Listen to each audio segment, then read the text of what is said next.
एक लंबे समय पहले तुम्बुरु नदी किनारे तर्कशिला नामक एक राज्य था। वहाँ अलग प्रकार के आलू रहते थे। उनमें से सुंदर और कोमली नामक पति पत्नी के 3 बच्चे थे, जुन्नू, मुन्नी और बन्नी।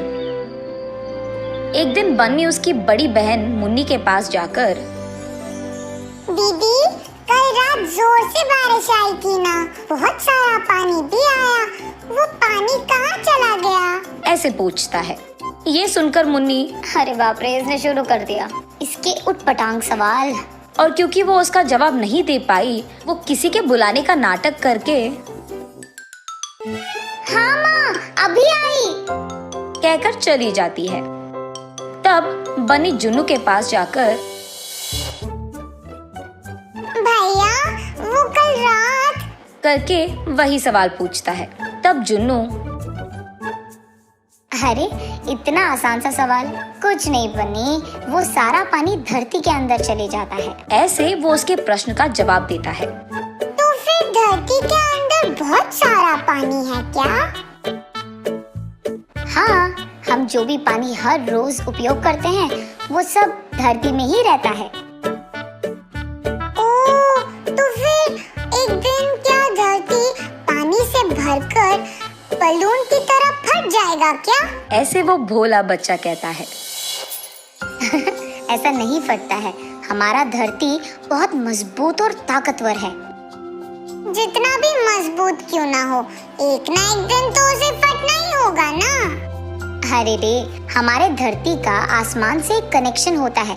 जब भी धरती पे पानी बहुत ज्यादा हो जाता है ना, वो आसमान के बादलों में भरकर बारिश की तरह बरसता है। ओह, ये है बात, ये तो बहुत प्यारा सेटिंग है। ऐसे कहता है। वो जुन्नू की तरह उस प्रश्न से नहीं भागता है, उसके बजाय उसको अच्छे से उसकी भाषा में समझाकर उसके छोटे भाई का बहुत अच्छा ख्याल रखता है। बन्नी का उम्र सबसे भले ही कम क्यों न हो, वो सबसे ज्यादा तेज था।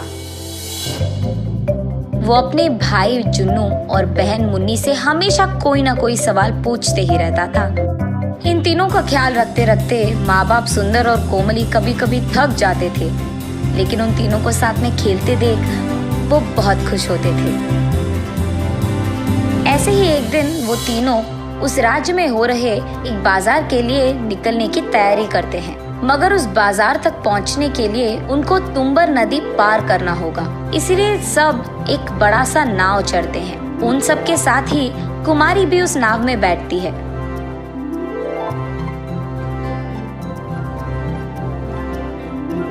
जब वो नाव में जा रहे थे, बन्नी को देख कुमारी ऐसे कहती है, आपका बेटा बहुत प्यारा है जी, क्या आप मुझे ये बच्चा दे दोगे?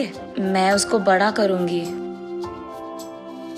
ये सुनकर सुंदर और कोमली चौंक जाते हैं। हाँ, ये कैसा प्रश्न था?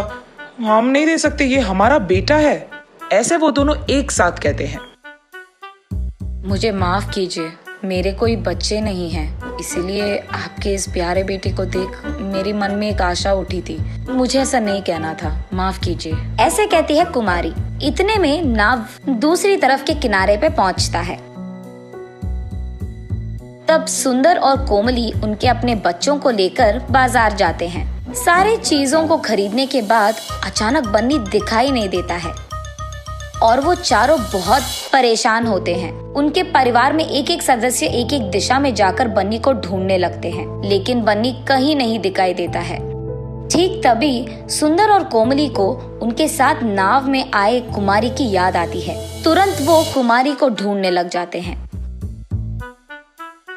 एक जगह कुमारी अपना काम करते हुए दिखाई देती है। वहाँ जाकर सुंदर और कोमली ऐसे कहते हैं, हमारा बेटा कहाँ है? बोलो, कहाँ छुपा दिया तुमने? बोलो। ऐसे कहते हैं। ये देख कुमारी आश्चर्यचकित होती है। हाँ, मैं तुम्हारे बेटे को कहाँ छुपाऊंगी? क्या बात कर रहे हो तुम दोनों? नाटक मत करो। अभी नाव में तुम कह रही थी तुम्हारा बच्चा दे दो, मैं बड़ा करूंगी। हाँ, मैंने कहा था।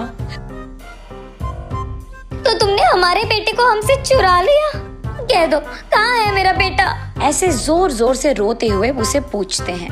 अरे रे, तुम्हारा बच्चा मेरे पास नहीं है, मैं ऐसी लड़की नहीं हूँ, ऐसे कहती है कुमारी। ये सब दूर से राजा के भट देख रहे थे, इसलिए उन सबको राज दरबार लेकर जाते हैं। दोनों तरफ सुनकर वहाँ का राजा पुलकेशी, इस औरत को 2 दिन गिरफ्तार करके जेल में डाल दो। इसका घर, गांव, हर जगह ढूंढ लो। अगर तब भी बेटा नहीं मिला तो इस लड़की को छोड़कर उस बच्चे के बाकी निशानों के लिए ढूंढो। इस सब के दौरान 2 सैनिक बनी को लेकर वही राज दरबार में आते हैं। राजा, ये बच्चा नदी में डूब रहा था, तब कुछ लोग इसको बचाकर हमारे पास लेकर आए, ऐसे कहते हैं। बन्नी को देख उसके माँ बाप बहुत बहुत खुश होते हैं। सुंदर, कोमली, जुन्नू, मुन्नी सब बन्नी के पास पहुँचते हैं। तब सुंदरी, देखा प्रभु आपने, मैंने कोई गलती नहीं की, मुझ पे झूठा इल्जाम लगाया गया था। तब राजा, उस बच्चे को इधर लेकर आओ। तब सैनिक बन्नी को राजा के पास लेकर जाते हैं। तब राजा बन्नी से ऐसे पूछता है, बेटा बन्नी, माँ बाप को छोड़कर तुम कहाँ गए? तुम नदी तक क्यों गए? हाँ, मैं नाव के नीचे मौजूद उस बड़े इंसान को देखने गया, कहता है बन्नी भोलेपन से। हाँ, वो बड़ा सा आदमी नाव के नीचे था। नाव के नीचे बड़ा सा आदमी क्यों होगा बेटा? किसने कहा तुमसे ये? हुआ ये था कि जब सभी नाव में बैठकर नदी के उस किनारे तक जा रहे थे, तब सुंदर और कोमली कुमारी के साथ बात कर रहे थे। ठीक उसी समय में बन्नी उसके भैया जुन्नू से ऐसे पूछता है, भैया, नाव ऐसे अपने आप कैसे जा रहा है, और वो भी इतने तेजी से? नाव के नीचे एक बड़ा सा आदमी है, वो ही हमें तेजी से लेकर जाता है। वो नाव को अपने सिर पे लगाकर हमको नदी के किनारे लेकर जाता है, इसलिए नाव डूबे बिना एक किनारे से दूसरे किनारे तक जाती है। ऐसे वो उसको जो मन में आया वो कह देता है बन्नी को। इसी कारण बन्नी उस बड़े से आदमी को देखने नदी के किनारे गया था और उसी कोशिश में वो डूब भी गया था, और ठीक तभी कुछ लोग उसे बचा लिए थे। तब ये बात सबको समझ आती है और उसका भोलापन देख सभी हंस पड़ते हैं। मुन्नी, जुन्नू और बन्नी को समझ नहीं आता है कि सब हंस क्यों रहे हैं, लेकिन कुछ देर बाद वो भी हंस पड़ते हैं। तब पुलकेशी, बहुत समय बाद मुझे बहुत हंसी तुम लोगों की वजह से ही आई है। ये कहकर सबको सोने के सिक्के देकर वहां से उन्हें भेज देता है। दूसरी तरफ सुंदर और कोमली को बहुत खुशी होती है कि परेशान करने के बाद कम से कम उनके बच्चों को सोने के सिक्के तो मिले, और बच्चे सही सलामत भी थे।